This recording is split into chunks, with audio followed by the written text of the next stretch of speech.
He's in the shed, great Aunt Elsie said. You always were. And through the scullery's boiled potato fug, I chased the echo of your tinkering spanner to catch you kneeling on the earth floor, burly and intent in your brown overalls, a carburettor scattered round you like a constellation.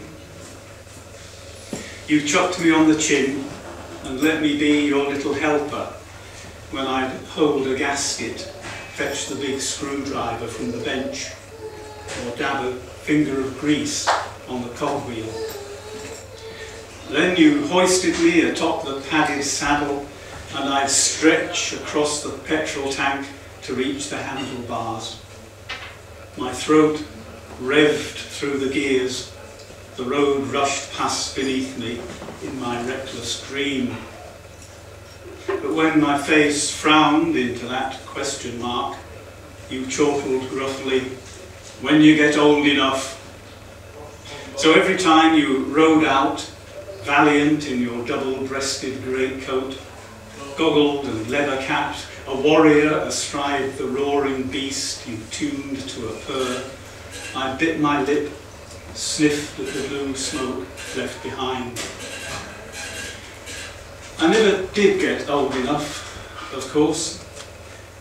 I stood in the empty shed the day you didn't come home, watching the Fenland rain wash down and the truck splash into the yard, a pile of mangled steel in the back. They fished it from the dike and found you in a field of sugar beet, all angles.